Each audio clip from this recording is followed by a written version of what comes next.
Bienvenidos a la segunda parte de lectura crítica, Prueba Saber Pro.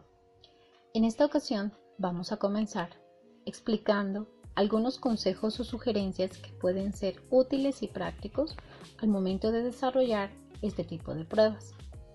Primero, es importante reconocer los elementos que rodean al texto, es decir, identificar título, subtítulos, entradillas, referencias bibliográficas, en el caso de tener un autor, año de edición del texto, nacionalidad. Revisar las imágenes, fotografías, señales y demás elementos propios del exterior del texto. Segundo, leer las preguntas relacionadas con el texto. Se puede leer todas las preguntas o algunas de ellas. Esto es para contextualizar la visión de la lectura. Es importante también reconocer algunas pistas del texto para luego buscar esta información en la tercera parte de la lectura. 3. Leer el texto con detenimiento pero con cierta velocidad. La concentración es importante al momento de identificar detalles, seguir pistas, plantear la relación entre los componentes textuales. Leer el texto las veces que sea necesario es una de las sugerencias que hacen los diferentes autores para poder reconocer características del texto. 4. Un elemento importante es la contextualización del vocabulario desconocido. Es probable que el texto que está leyendo tenga vocabulario que no sea tan conocido por el lector. Para ello es preciso contextualizar las palabras usando algunas estrategias propias del reconocimiento de las frases y oraciones. También usar sufijos o prefijos para definir la palabra, entre otras estrategias. Vale la pena mencionar que el lector debe identificar el tipo de texto. Es relevante que él reconozca que hay características específicas para un texto narrativo, para un informativo, para un expositivo, para aquel que se considere descriptivo y para el argumentativo. Cada uno de esos textos contiene características, como ya se mencionó, que le dan pistas al lector para identificar en dónde se encuentran las ideas principales. Por ejemplo, en dónde encontrar la introducción del texto, en dónde hallar cierres o conclusiones. Una sexta recomendación es ya, una vez que se haya terminado de leer la primera parte e identificar el tipo de texto, resolver las preguntas. En este caso, como ya se ha mencionado, resolver las preguntas de manera literal, inferencial y las propias de lectura crítica. Hay que recordar que estas preguntas tienen distintas relaciones entre ellas. Por lo tanto, es útil y práctico estar muy atento a las pistas que dan las mismas preguntas. Como recomendación séptima, debemos buscar relaciones entre las preguntas. Hay preguntas de causa-efecto y hay preguntas que pueden facilitar la intertextualidad.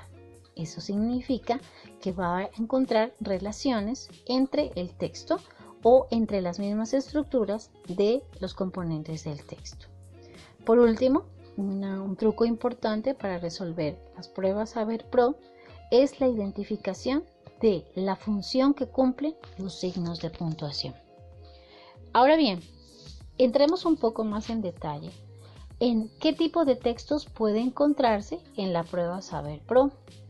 Como ya se ha mencionado desde el módulo anterior, hay dos tipos de textos, unos continuos y otros discontinuos.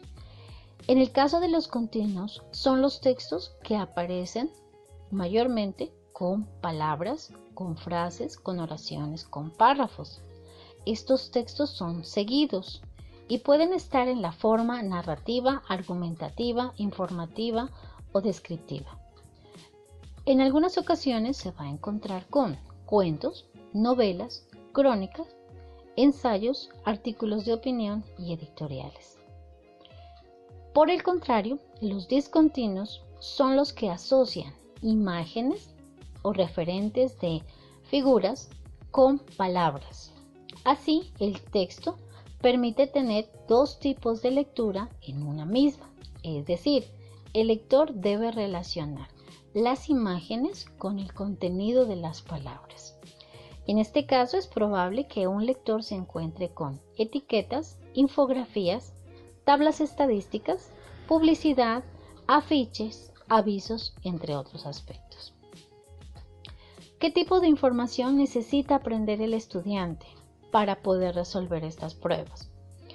Es relevante que el estudiante tenga los elementos necesarios para aprender a interactuar con el autor. El lector activará sus conocimientos previos, de tal manera que va a conocer y tiene algunos referentes sobre la lengua materna. Sabe manejar sus procesos metacognitivos y ya ha aprendido a organizar ideas. A partir de estos elementos, es básico que el lector comience a hacer ejercicios previos antes de la prueba para que pueda identificar cuáles son sus fortalezas y sus debilidades. Igualmente, definir la actuación como lector frente a un proceso de estos de análisis. Una práctica importante para reconocer o para plantear la lectura global de un texto es precisamente una reconstrucción textual.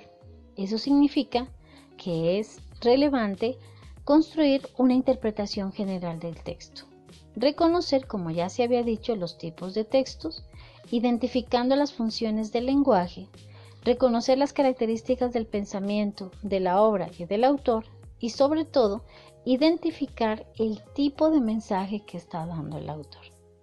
Bueno, esperamos haber cumplido con algunas de sus expectativas frente a este tipo de informaciones.